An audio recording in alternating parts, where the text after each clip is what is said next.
Happy 2019. I love the energy of a brand new year because we're open to more possibilities. This year could be your best year ever, and let's do whatever we possibly can to make it so. Less stress, more money, more time to yourself and your family. And I want to help you do that as best as humanly possible. We're actually going to come out with a new podcast series. It's actually going to be on this show on Eventual Millionaire, but I'm going to be coaching you.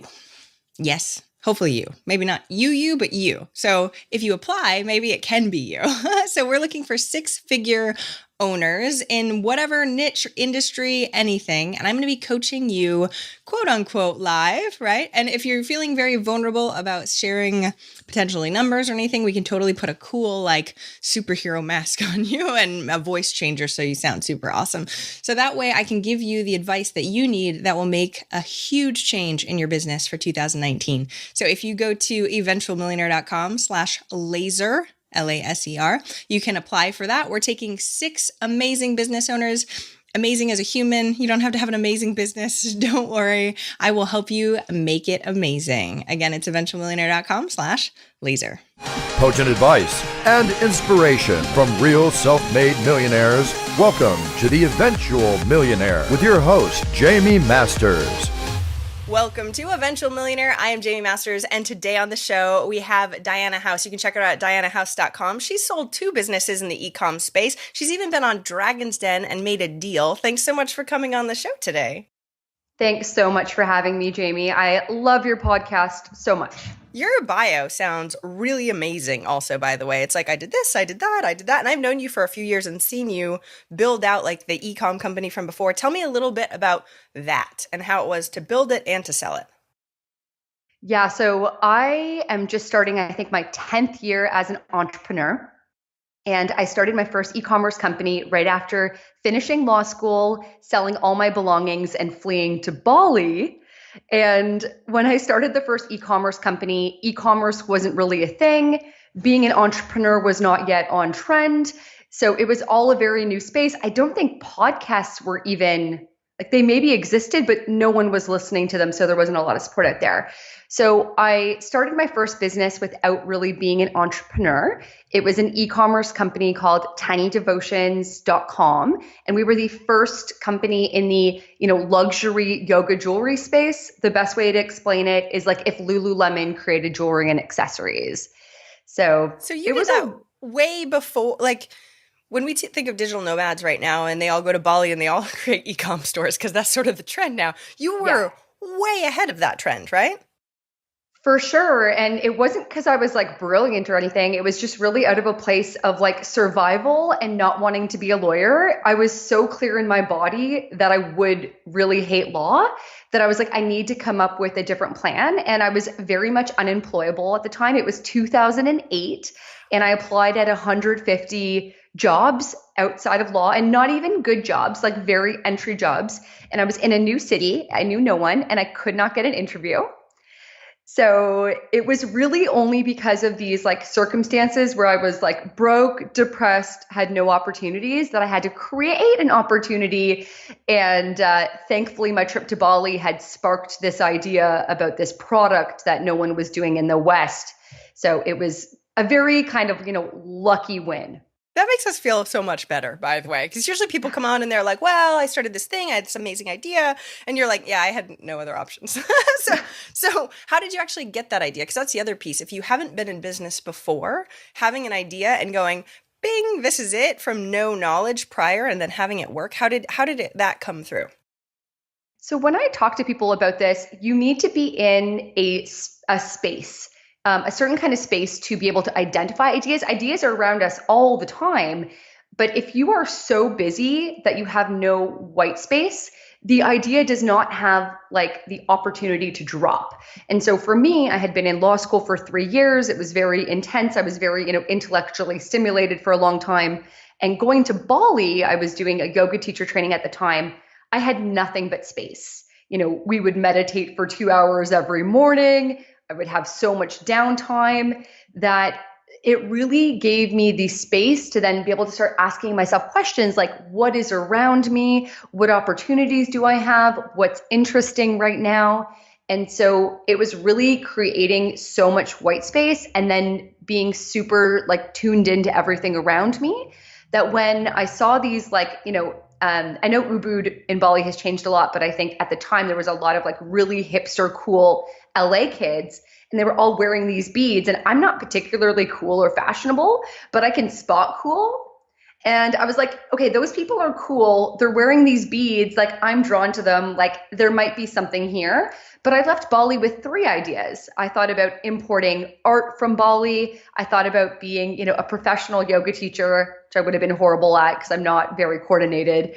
And then also the mala bead idea. So How'd you you just need to pick? have the space. That's what I What's mean. that? How'd you end up picking that one then? So because I wasn't an entrepreneur yet, somebody picked for me. The guy I was dating at the time, when I filled out this business plan, so I got a grant from the Canadian government, $3,000 grant to get started, which sometimes really shocks people. They're like, you only started your company with $3,000. And I was like, that's really all it takes for like a lot of different businesses outside of, tech and things that, involve a lot of manufacturing. And I actually went to him at the time, and he's not an entrepreneur, but he was a third-party observer. And I was like, what's the company I should start? He looks at me and he's like, it's so obvious. People are running up to you when you wear these beads, trying to buy them off of you. And I had walked into one of the first Lululemon stores in Vancouver.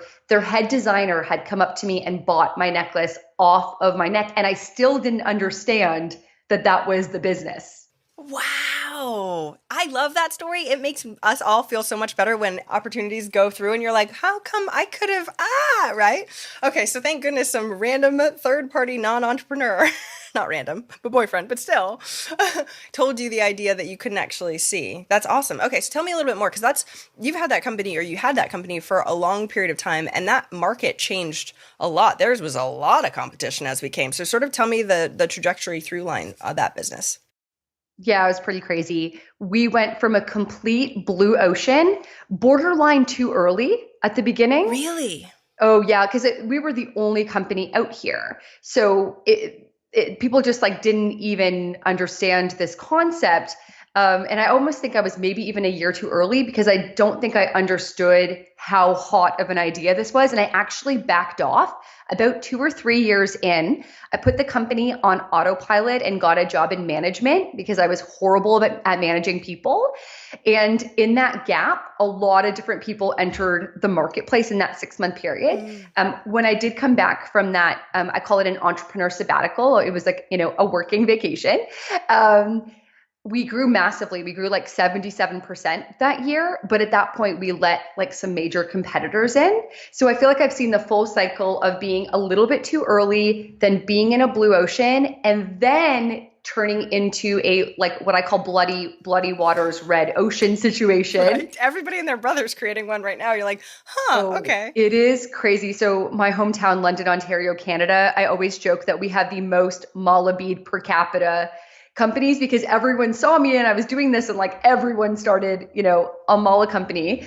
So I've got to see the full thing, which is such a powerful lesson as an entrepreneur because I've now seen the full cycle, and it was really hard for me to figure out when to do something different and pivot because from day one, I had people tell me that I was priced too high, literally day one.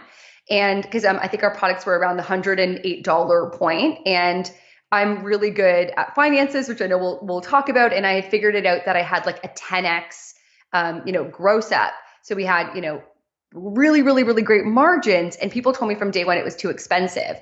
So, 5, 6, 7 years later, when people are telling me it's too expensive, I had learned to like not listen to that, which is what really served me for the first like 7 years. But technically what happens when your product goes from blue ocean to red ocean, you actually have to then lower your margins, lower your prices, and then work on a pivot, which I didn't do. And part of the reason was I was so not passionate about the space at that point. So I don't even know if I could have done it, even if I knew what to do, just because I really didn't care. That's so interesting, especially because when you're in it, it's different and your emotions actually affect the entire company, whether you want to reduce prices or whether you want to just sort of be like, I don't care anymore. You look over on the other side, right? One thing before we go on though, because you talked about managing people and you got a job because you said you sucked at managing people. Tell me more about that, because I think most entrepreneurs are actually not great at managing people, but they're not willing to admit it. So can you tell me a little bit more about that? Yeah, I really couldn't deny it when like I hired a really poor fitting operations manager. And in 3 weeks, she had pretty much taken control of the whole company. I almost didn't have passwords to my own company. And I had to let go of the whole team imploded in 3 weeks of hiring this person. So I was like pretty devastated. And I knew I'm going to be an entrepreneur for my whole life. I don't need to be best in the world at managing people, but I need to be strong enough to be dangerous and to even guide someone. So I was like, I just was like emotionally bankrupt around being an entrepreneur at that point, even though I had a financially successful company. I was like, I can't do it right now. And Lululemon approached me at the same time. And I had the best boss. Our regional manager was so amazing. Her name was Vanessa. She was so cool. She was so chill, but like really still firm and like great at holding people accountable, but just like more balanced, as like, entrepreneurs were a little bit, usually interesting. And yeah, she just taught me some really great skills and just gave me kind of that foundation that when I came back, I did hire another operations manager. I've had operations managers for like a really long time. My belief is that every visionary entrepreneur must have an operator. And like, even if you're just starting out, like find one that's 4 hours a week at $15 an hour. Like you must have an operator. So yeah, I'm definitely not best in the world at managing people. I'm definitely getting better and better year after year. And I hire people to manage the team because I just know that's not my zone of genius. I love that. Oh, I thought you meant you went somewhere else and then managed their people. So if you screwed it up, you could come back to your company later. Well, at Lululemon, I managed a team of, I think, 50. So you did. That's amazing. Yeah. What made you decide to go that route? Because you could actually learn from the boss instead? Or where did you get your learnings from instead of just trying to do it on your own in your own company? Well, so, managing a team of 50, there was already a lot of systems and processes and structures in place because like, Lululemon is a big company. So just realizing, I think that was probably a piece. There were so many systems and processes in place. Everything was super clear. Then Lululemon is really strong at vision and goal setting and enrolling the team in their vision. So those are pieces that I took from that. And then also having like a weekly one-on-one with my boss, Vanessa. She wasn't in the store, so I had a ton of, space and freedom, but every week we'd get on a weekly one-on-one for 30 minutes. And that was super powerful. And that's something that I take to my team. I always have a weekly one-on-one with my operator and kind of have followed that format. I am a disciple of, we say owner and operator in OwnerBox, because to me, I'm like, while I could be a project manager, I used to be, I hate it every second. I'm a visionary, ADD, crazy entrepreneur, and I need someone to manage the heck out of me. So thank you for saying this, because I don't think entrepreneurs understand that it's okay not to be good at something. And most of the time they are really, really bad at the operations side. You have to have a special brain for that. And yeah, so the thing that impacted me the most in this, so I had a lot of guilt around this maybe 5 years ago, 8 years ago. Again, when I'm starting out as an entrepreneur, I'm not as mature in this space. And I've never worked in the office. Like me working, I've always had a physical office, but I actually don't work in it. My team does. And I remember feeling internally really in conflict about this. Like, am I a bad owner? Am I a bad boss? Da, da, da, da. And so I found out one day that Richard Branson has never worked in his office as well. So what I did, and this is a very extreme example, but I tend to give myself these experiments and things like that to master things, is I went to Necker Island 2 or 3 years ago so I could be around Richard for 4 or 5 days and literally see how he functioned and just like literally rub shoulders with him so I could embody that and really let it go. And like now when I'm interviewing people for new roles, I tell them, so just so you know, I don't work in the office. I come in for meetings. Like I set that expectation. And so I think, when you're first starting out, that's one phase. You have to like learn everything to a certain basic level. But after that, it's really about understanding who you are, what is your zone of genius, and like being really, honest about that. And I know this book has a lot of hype right now. We were talking about Mike Michalowicz before we got on, Run Like Clockwork, but it's like finding your QBR, which is your queen bee role. And so my husband, also an entrepreneur, he is one of the most ADHD people I've ever met in my life, absolute creative genius. And so for him, it's like literally like he needs someone telling him like in 5 minutes, you're literally walking out that door into your car to go to a meeting. Like he has someone literally almost micromanage him to tell him what he's doing. And he's like not in his inbox, not in his calendar. And it's awesome because that gives him the white space to come up with like multi-million-dollar ideas. So go, hey, these are my strengths. I'm going to pad myself around for all the other stuff so I don't have to do anything except those. Give me a little tip though, because I know I have a lot of clients that are dealing with this right now. We're getting them out of the business, which is a wonderful, amazing thing. But the guilt ridden of taking Fridays off or even just leaving at 2 or something like that when their employees are still working is like, but I'm supposed to be the dad right there. There's so much put into it. Give me some tips so that way they have a better plan on getting away. Does that make sense? 100%. Well, and that's literally why I went to Necker Island. Like that was my number one reason to go. So I would say 1, get around people that are doing it that will help you like normalize it. I think, being around people that are doing something is just like so impactful because you start seeing like, oh, here's someone else doing this. Like this is actually, normal, if you will. I think like journaling and doing like a reflection practice where those feelings are coming up and you're like, I'm feeling guilty.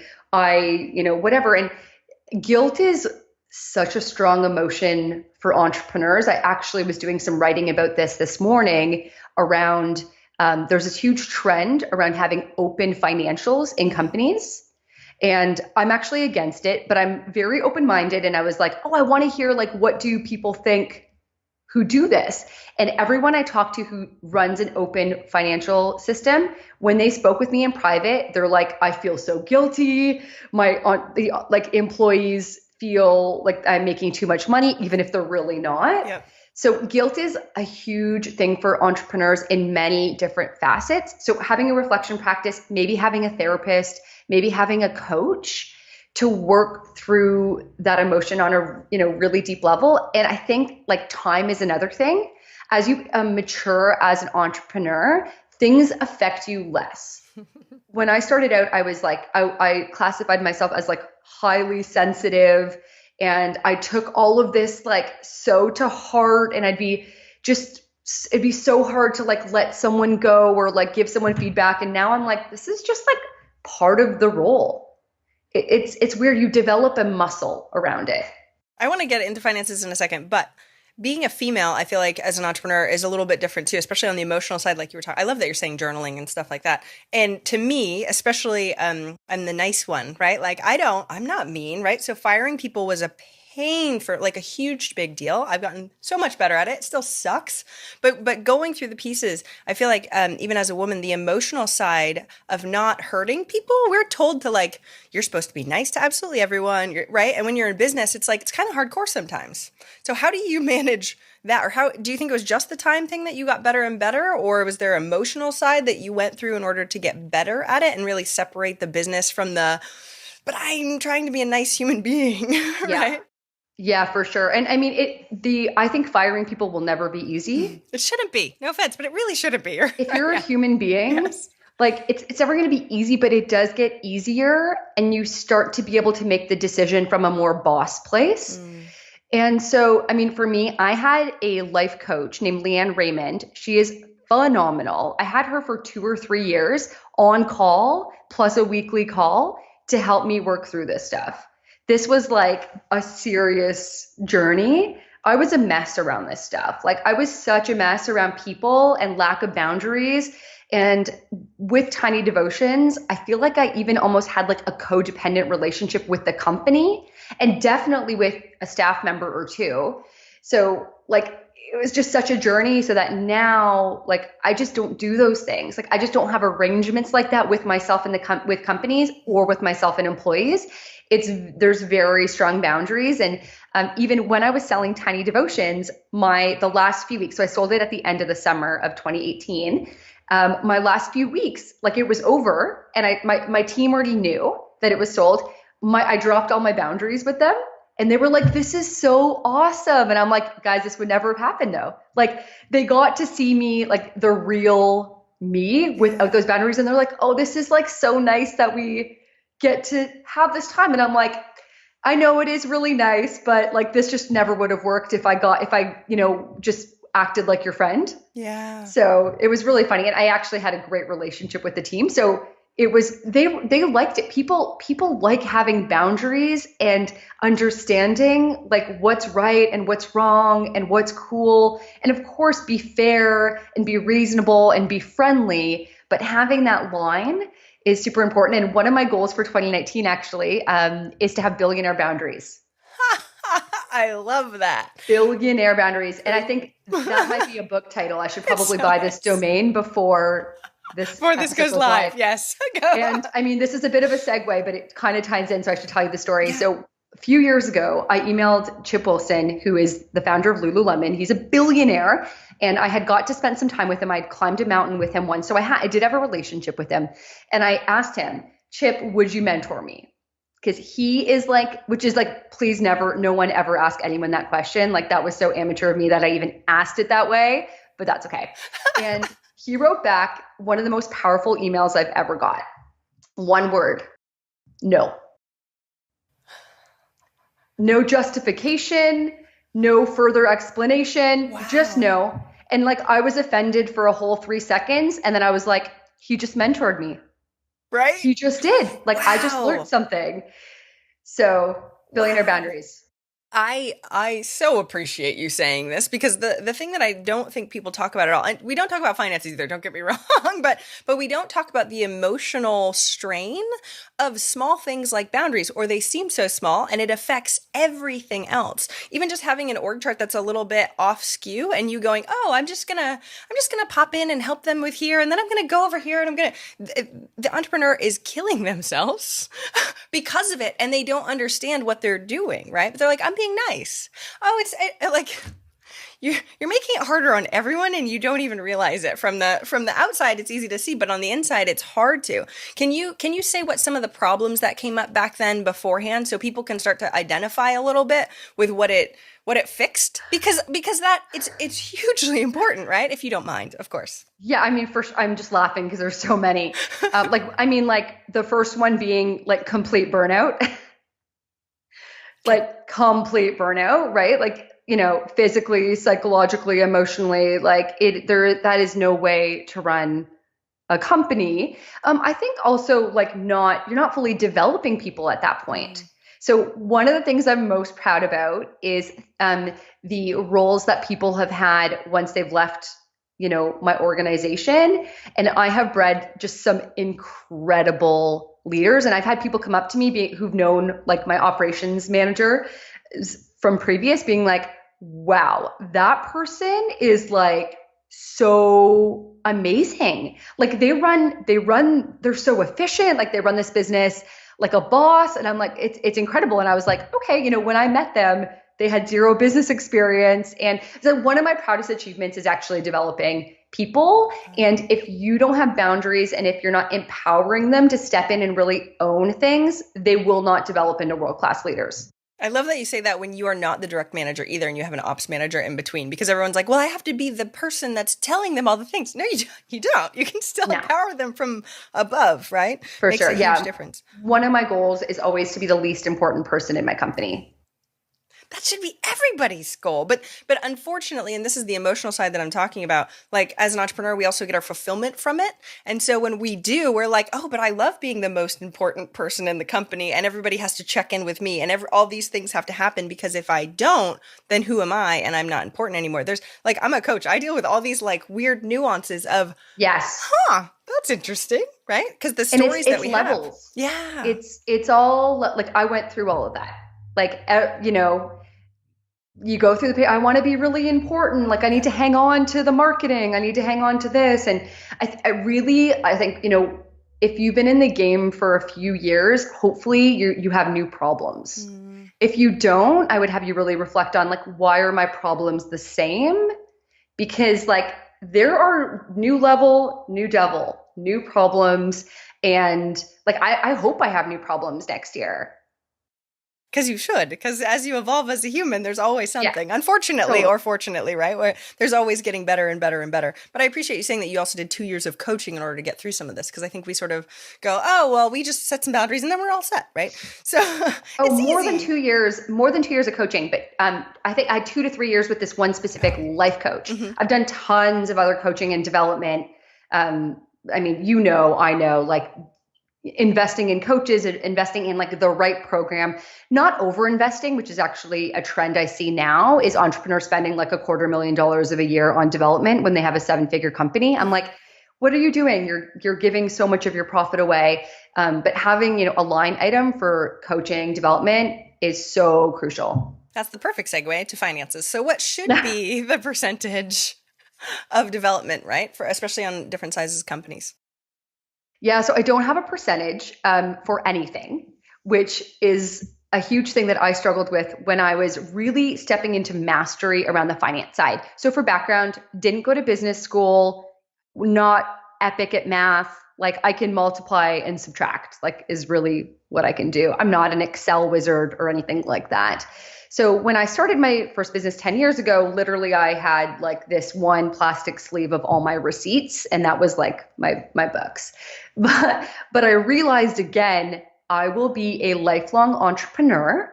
The language of business and entrepreneurship is finances. So if I really want to win and play at a high level, I need to learn this language. So it's actually kind of similar to your eventual millionaire journey. Mm-hmm. I went on the like eventual finance expert journey.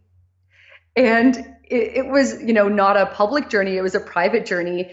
But I went on this journey of like first going to my accountant and like deciding I'm going to become best friends with my accountant. I'm going to meet with him every year and I'm going to like pull knowledge. But from there, I realized, okay, what my accountant is giving me is very limited. Mm-hmm. Accountants are very good at taxes and year end, and most accountants are not operational. They're not going to tell you how to make more money in your business and how to run it more efficiently, which blew my mind when I made that realization. I was like, oh, that's like just not what they do. They provide you your year end and make sure you're good with government. And then they should also provide you with like tax planning documents, mm-hmm. so that for 2019, how much corporate tax should I be paying every month? And like, that's really all an accountant does. And so that was one step. Anyways, I'm going too deep into this. So bring me back. No, I love it because it's like you're going to find a guru. You're like, oh, no, my accountant's not the guru. All right, let's go over here. Yeah. Oh, what's next? Yeah. So how did you become I'm assuming by now, especially since you're talking about like doing work in this space, that you feel like you're a financial expert. So what were some of those biggest pieces for you that made a huge difference? Because finance can be a jumbled mess for people that they like to avoid. And even if they have like just their regular profit and loss numbers and that's it because their accountant told them to, that usually stops like there and they don't even want to look at that. So yeah, as I alluded to, I started with my accountant. And then when I realized that he didn't have the answers, I went to my bookkeeper, which was really interesting because all she was doing was allocating transactions in an accounting software. So I was like, okay, that's not it. So I started essentially like going to anyone I knew that was financial, like CFOs, asking them questions, asking mentors questions. And I remember one day I went to my dad and it all started, you asked me what percentage. My dad is an extremely successful entrepreneur and he hates coaching people. So I only ever get like about a 60-second window, and I actually don't even get one anymore. But there was a few years where he would give me a 60-second window of asking him a question and he'd give me like a snippet. So one day I was like, Dad, can you tell me like what sort of percentages should I have for these different line items? And he goes, whatever you want. I was like, well, no, Dad, but like, I don't know. Like, can you please tell me like, what's the percentage? He's like, literally whatever you want. And I was like, but I don't get it. So He didn't give me an answer. And he's like, you need to architect the finances for how you want to run this business. There is not a one formula for how each business goes. And you see this. I have a friend who runs a marketing firm. She kills it. They do like over 30% profit. For a marketing agency, that's really high. I know other people who run marketing agencies and they can't get 5% profit. So it's like the way she has set up the company. And the best story I've ever heard around this is, and I don't know if this is true or not, but let's hope that it's a true story because it's an amazing depiction of this point. Entrepreneur goes to their mentor and asks this question, what percentage of profit should I be making? And he says 18%. And she goes, okay, cool. So a year later they meet and the mentor says to, the mentee, so how did you do? And the mentee is like, oh, I'm so disappointed. I only got 77% profit. And he's like, what are you talking about? He goes, I said 18% was your target. And she's like, I thought you said 80. So really it comes down to goal setting and what you are trying to achieve. So depending on what you're trying to achieve, every single line item on a PL can be architected. It's not forced for you, but there are certain things that you have to consider, like what business model are you in and what industry are you in? Because, as you've interviewed so many people, different business models have different, profitability. Big time. And sometimes people get in one and they're like, there's this squeakiness of margins. Awesome. Maybe I shouldn't have done this, right? But there's such a wide swath in what they need to be doing, especially as a company, especially in difference between e-com and not is huge, right? So when we start going down those paths, what are some tips that you learned within the journey that really made a pivotal difference in your finances and growth as an entrepreneur? Yeah. So one of them is like profit mindset. So, there's a lot of talk right now of having like the right mindset as an entrepreneur. And I think a lot of entrepreneurs are really strong at like a revenue mindset. Like, I believe I can do 7 figures. I believe I can become a millionaire. I believe I can do multiple 7 figures and so on and so on and so on. But there's not a lot of belief around profitability or awareness. And one of my personal like aha moments came at a Tony Robbins event. He has a great event called Business Mastery, which was just really pivotal for me at the time. And he had Keith Cunningham on stage, who is, do you know him? Yes, he's in Austin. Yep. Oh, is he? And so he is the rich dad from Robert Kiyosaki's book, Rich Dad, Poor Dad. And he got up on stage and he did some mindset work with us. And it was super ridiculous in the moment. He made us get up and be like, I love numbers. Numbers love me. And like doing that work and getting that awareness that like, oh, wow, I'm in this, like, I hear this all the time. I don't like math. I'm not good at math. I don't like the numbers, Getting out of that and stepping into this new identity as what I call a chief financial entrepreneur and being excited about those numbers was like a huge foundational thing for me to go and then do the technical work, which, I think the second biggest tip is awareness. Most entrepreneurs and even millionaire entrepreneurs, they're not even looking at their numbers. I found out this way too. Like at the beginning, I'd be like, millionaires, they're on a pedestal. And you get into some of these businesses now, and I'm like, okay. Hey, that's what's so impressive about entrepreneurship to me is that you can be lacking in many, many areas and you can still be very successful. And it's all a process of people learning where those problems might be and getting better and better and better at them, right? Like a great marketing person that's really, really badass at sales, that's great. They can make a lot of money. They could also have none left over because they're really bad with profit, right? You see it. It's like the 2 million in revenue and the 1.99 in expenses. I still this get is people a do real that. thing. People coming to get me to have me interview them on the show, and they're like, "Oh, I have a $2 million business." Okay, well that's great. What's your net? What's your net worth? And they're like, "Oh," and then they back away slowly, right? And I'm like, "Sorry, like that's just the way we do it. We do it by net worth here. We don't do it by." Right? Like, oh, okay. Well, I thought I was, and hopefully that's a learning lesson for them also, right? Because success is how you measure it. But how did you get better at the awareness side? Because it's one thing to be like, I'm going to get better at my numbers. I'm going to look at my profit and loss a little bit more. At what level did you go deep in as far as the awareness side goes? Yeah, for sure. My commitment with myself was that I would look at my numbers I think I started on a monthly basis. Nice. I was like, I'm committed. I will spend time in the numbers. And I really think like most entrepreneurs, really all they need to do is look at their numbers for 15 minutes a month. We're not talking about like a daily, analysis section. It's just like sessions, or it's like, a period each month where you put on your chief financial entrepreneur hat and you look at the numbers. And I think that, everyone needs a finance team, so an accountant and a bookkeeper. And I think most of the bookkeepers can actually do a lot of the heavy lifting to create like a system and process so that the entrepreneur really just gets an email that has like the one, that their file is updated. Like, and I know that's so basic.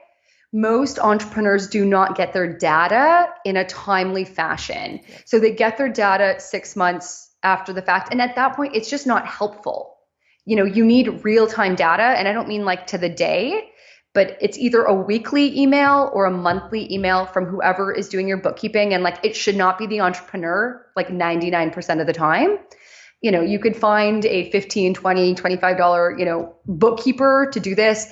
Allocating transactions in QuickBooks or an accounting software is like not a super sophisticated task. And it's likely not the entrepreneur's zone of genius or highest and best use. So like, please stop doing that. Right now. Thank you. right now. And the really cool thing is when an entrepreneur, I've seen this happen so many times, gets clear data organized in a way that is someone who is dumb or drunk could read, which is like how I look at it, they know what to do. Yeah, because they literally know what to do next. Entrepreneurs are super smart. If you show them very clearly organized data that tells the story of the business, they're like, oh, wow, we got to stop offering that program. Oh, wow, we need to double down on that marketing tactic. It's actually doing really well. The other thing is, if they're not looking at the numbers, they can't analyze and make those decisions from a very educated place. They're kind of just making them intuitively. And sometimes like some entrepreneurs are really keenly, tapped into that intuition, and they'll be able to make some good decisions, but they're not like optimizing it. And so like, why work harder and try to get to these even higher levels of revenue to tap into the profitability that's available right there? Like, let's just make it easier for ourselves now, get the profit, and then decide, like, do we want to scale as aggressively, or are we actually really happy running a 7-figure company as opposed to an 8-figure company and getting the same amount of profit? I love this because the numbers really do tell you what to do. Like as a coach, I'll go in and I'll ask a bunch of numbers, and that I know the state, especially if they don't know their numbers. I know the states of where we're at, right? Because a lot of times they're not measuring even the stuff that really is going to drive their decision making, and that's really tough. So what numbers do you think are most important, or what numbers do you look at? Because what the other tendency to happen is, oh, now I need to know 150 different numbers, and now I can't make sense of what's what anyway because I have too many marketing metrics that I could potentially do, right? So what numbers do you guys look at? So my kind of CFO report that I get my bookkeepers to do, I really want like 5 or 6 numbers on there. It's really different depending on the company. And so I think that's where the heavy lifting is. An entrepreneur has to like really sit down once and go like, what are the numbers that are the most important to drive the needle? Obviously, revenue and profitability are like 2 numbers that are on that report, more than once. Depending on the industry, if it's a very labor intensive business, then you really want to be tracking like payroll team expenses. And this is I don't know if Greg Crabtree came up with this number, but he's a very entrepreneurial accountant. He has this number called labor efficiency ratio, which is a cool number for people that have a very, labor extensive team, and you can start tracking like how productive is my team being. For people that are very heavy into physical product, they have a number called cost of goods or cost of sales. And so this is like the number of like what does the physical product that I'm selling actually cost? And revenue minus cost of goods, is gross profit. And I always say gross profit is gross because it doesn't actually count. It's gross, like ew. That's gross. Ew. Took me a second on that one, but I got it. a lot of people get really confused between gross and net. So that's my little trick that I've done to help people. Like net profit is the real number. Like you can pay your mortgage from net profit. You cannot pay it from gross. And so some people have, huge gross profit numbers, but then operationally, like they make zero. So those are some of like the high level numbers. Marketing. So now that I've seen so many people's financials, entrepreneurs right now, I feel like they're struggling in three areas. One is what we kind of already referred to is like they're literally overspending on development. And I don't mean they're spending 10K a year on development. Like they're literally spending 200K on development. It's gone a bit out of control because there's so many cool events now. And it's like, so awesome. And if it's a choice, then that's totally cool. But I always tell entrepreneurs, like, would you rather take an additional 100K of that as profit? Or do you really want to go to like the three other events? Like, up to you. And they're like, I hate you, right? And they're always like, yeah, you know what? Most of the time they're like, I'd rather have the profit because I don't have profit right now. The second one is marketing. I feel like the marketing costs and spending is just changing so dramatically right now, especially because for a lot of people, Facebook ads is the anchor of their marketing strategy. And, ROAS is going down and down for people who might not know return on ad spend. It's just getting tougher and tougher and tougher. So a lot of people don't have the marketing dollars dialed in because they're just doing what they did 3 years ago. I know, it's painful to see. Yeah. And we have to be more creative as entrepreneurs. Like we can't just rely on what worked previously. And so one client that I was working with recently, he had a set amount that he spent on Facebook ads every month and it was 100K and it was working really, really well. And he was like, I didn't make money last month. And I'm like, okay, let's take a look at the numbers. And everything in his business was perfect except for the fact that his 100K, which no one was monitoring, didn't produce results. Woohoo! Right? Yeah. And the third one is payroll. Something I've seen across the board. It's so interesting. A lot of people who are not entrepreneurs, they think like entrepreneurs are these like very greedy people, Wolf of Wall Street. Like entrepreneurs, I know you know this, you work with so many of them. They are the most kind, generous, as a population. I know I'm stereotyping. Of course, there's mean people everywhere. And a lot of entrepreneurs will pay their team more than themselves. They'll pay, employees more than themselves. They actually often underpay themselves to even market, let alone then pull out profit. And then I've seen people pay just exorbitant high prices for VAs and things like that they're paying a virtual assistant like you would pay a manager. Tell me what give me some numbers on that because I see that all the time too. And I want somebody to be like, that's not normal because we're in this VA culture where everyone's like, it's $70 an hour for a VA. And you're like, I think $50 an hour is not a VA. That person is a manager. I would look to corporate salaries. So what would it, if I, so I don't think in hourly, I think in salary. So I'll take an hourly rate and multiply it by I'll just go into Google and be like, what is this as a salary? I think the equation is, there's a few different equations. I think it's 2,200 hours that you multiply, but I just let Google tell me because I'm lazy.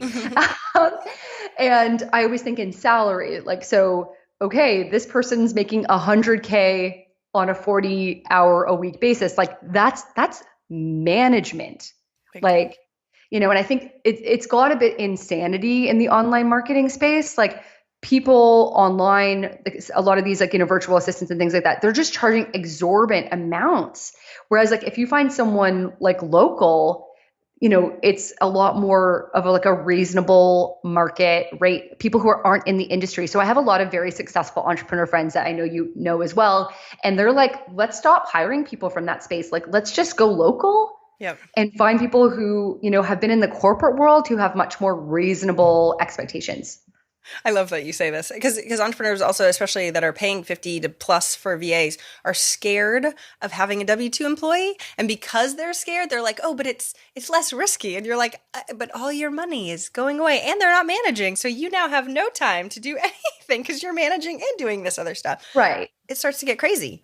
Yeah. And the exception would be maybe if there's someone who is has an amazingly exceptional skill set. What's that really sophisticated? Oh, Infusionsoft. Yes. Sure. That's not something that you can just hire someone locally that that takes years of experience to master that. So sure. Yeah. Maybe your Infusionsoft person who's highly specialized, but I'm talking about basic, scheduling, administrative, that's not a high-end sophisticated thing. And you got to make sure that you're paying for the value. How much, especially because we avoid it as entrepreneurs typically, right? We're like, finances, we know maybe profit and loss. Now I'm going to actually do it because she told me to do it. All right, it's 2019. I'm supposed to be getting my numbers better. But how much effort do we put into it? Because it is one of those things where if we put it on autopilot and you get really good at it, it's not a big deal. But knowing that the entrepreneurs right now are dealing with Facebook ad craziness and marketing and this and that, how much effort do we really go into on the numbers at the very beginning of this year? It really depends on the situation. Like if questions, it depends. I know. And it does. Yeah, I know so much. Yeah, go ahead. Well, for people who are like really close, like, so, I mean, I'm just trying to think it in reference to people that I work with. Like some people, like they're 80% of the way there and they just need to get like their system created for their finance report. And then it's just the monthly process of like refining and like every month when you look at the numbers, getting a little bit smarter and then having your bookkeeper or finance administrator get like a little bit smarter. So another thing I tell people is like have your finance administrator or bookkeeper empower them to give you further data around cost savings, around, unusual things and things like that, as well as they can even be doing comparisons from like last year to this year. So you can see like the trend, like why can't your finance administrator do that for you? Like they see everything. So one is like really leveraging the resources that you currently have. Like other people, they're running 7-figure companies and they're not even on an accounting software. They're in a spreadsheet. And so, yeah, at the beginning, it can be a ton of heavy lifting. And that's why, having someone who is like an expert in the space like myself or, something like that, having them on your team to like help you really figure out what to do or, hiring a fractional CFO or things like that. But again, a lot of them may not even see like the full picture. It can be a lot of heavy lifting at the beginning if you have spent 10 years ignoring this and you have, a big organization. I really appreciate you saying that. Yeah, because that's why they avoid it, because it's going to be quite a bit of effort and intention going into it, and it'll be the best thing that you've probably ever had. Diana, I'm sure you're like, yes, do it now, because your company in 10 years from now will be glad that you did it now. Right. Yeah. And do it one step at a time. Like, how do you eat an elephant? It's always one step at a time. So like if you're on a spreadsheet and you're running a company that's over 6 figures, I would say like, go get on QuickBooks. Like step 1, get on an accounting software. Maybe that's your January goal. Maybe your February goal is doing a company-wide audit to see like, where is the money going? Like, there's all those sneaky like subscriptions that we pay for years at a time. There's always money in there. Maybe that's your February goal. And then, in March, it's like, okay, then we're going to dial in this report. Or maybe at that point, it's like find a bookkeeper. And so you don't have to do it all at once. Much like anything in life, it's a journey. It's not like great, I've just mastered that. If you're an entrepreneur, there's always going to be numbers. You're going to need to understand. And the cool thing that opens up is like, once you know the numbers, you can do really cool things like sell companies, buy companies, things like that. The stuff that sounds so sexy to all the people that can't figure out their numbers are like, one day I want to be like that. Well, you need to figure out your numbers first, people. Yeah. But I appreciate it because there's a lot of shame around this whole thing, right? And for you to be able to break it down and go, oh, all you have to do is January this, February this, March this. It's not rocket science. It's just easy to avoid because of the emotional crap that we have potentially from childhood, even way back when, right? 100%. And I think the other thing why it's really easy for entrepreneurs to avoid this is entrepreneurs are usually really good at front end. So like their zone of genius is sales, it's creative, it is, creating new products and things like that. So I do think it is often outside of their zone of genius. And that's why like they don't have to be like experts, but they have to be at the place where they're dangerous so that they can find those people on their team, to do that. And the other thing that like every entrepreneur needs on their team is like there needs to be some kind of budget or constraint system. And we were talking about profit first before we got on here. And I do think that is a great budget and constraint system for some companies. I don't think it works really well for all of them. But having some kind of budget or constraint system is really important. And often it's not the entrepreneur that can enforce the budget. You need a scrappy person on your team that is maybe even managing up and being like, it's usually my husband. So it's like, Jeff, you can't actually buy that we don't have a line item for that. And that's digging into profitability. So that doesn't have to be the entrepreneur who is doing the placing, but someone has to be sitting in that function. I adore that. They're the captain of the ship, and they need to read the compass, but they don't have to go hoist the sails and do all the stuff that sucks. I love it. So I need to ask the last question because I know we're going to go way over. I so appreciate you saying this stuff, especially at the beginning of the year, to have people go, this is the year I should probably be doing that. But what is one action out of everything, one action that listeners can take this week to help move them forward towards their goal of 1 million? Love it. So I'm definitely going to use the financial lens for this. And I would say, take the next step in mastering this area of your business. So I know that's going to be different for everyone. If they're not on an accounting software, get an accounting software. If they don't have a bookkeeper, get a bookkeeper. If they don't have a great relationship with their accountant, go find a trustworthy accountant. Read a great business finance book. Greg Crabtree has Simple Numbers, Profit First is another one. And obviously, like, I'm biased, like, go to dianahouse.com and get my opt-in. And I have a framework of like 10 things up there that are like foundational things around their business finances. So you can figure out like, where is your current gap and do that next thing. Oh, good. Okay. So the checklist, because I know you have a checklist, but the checklist actually will show them where they actually need it most, where the issues are. They'll have to answer that question for themselves. There is a checklist of 10 things that they can really see, like, which of these 10 things am I not at a mastery level of, and why don't I do the next one? That's awesome. They might be like, yeah, this is going to be painful. Go do it. go to her website right now. And that's that getting out of your comfort zone piece that we need to be doing. So that way you can make those big leaps that you really, really want to as an entrepreneur. I have one other caveat, because this is so interesting, and I just want you to know how impactful you have been on my life in 2019. So when we were doing the process of applying to be on this podcast, you have to submit a net worth statement. And so when I did it, I was actually really shocked that a lot of my net worth was coming from commercial real estate investing, which is the third thing on my list. So after doing that, I've actually shifted my goals for 2019 and made commercial real estate investing my number one goal. And the same week I was filling it out, I got asked to speak at a commercial real estate event. So it's just really, really cool. And again, that's an awareness thing. You forced me to do this thing. I did this audit. I knew what my net worth was, but I didn't know, like, I hadn't really sat down and be like, where did this come from?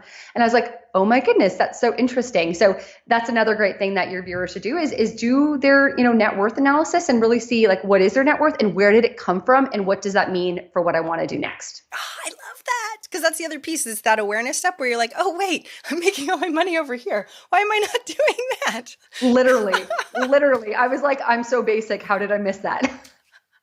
Because we got a lot of stuff going on. We're entrepreneurs. Exactly. I love this. Everybody make sure to check out dianahouse.com. But where can we find more about you online? Is everything on there? I know you're on social and all sorts of stuff. Yeah, I'm pretty quiet online because I did not have a personal brand until September when I sold this company. And I was like, okay, this is the work I need to do in the world. I need to put myself out there. So I'm also on Instagram as of recent. I'm at Diana Powerhouse. Awesome. Thank you so much for coming on the show today. I really, really appreciate it. It was so great chatting. Thank you so much for listening. I hope you enjoyed that interview. And if you want to check out more amazing resources, I'm only curating the best of the best. Go check out eventualmillionaire.com. You can take the Eventual Millionaire quiz, figure out where you are in business and what you need right now. Plus, you can look at curated resources specifically for you on the new Start Here page. I'm so excited. Please join us. Please let me know if you need anything at all. I'm here for you. And have a fantastic day. Bye.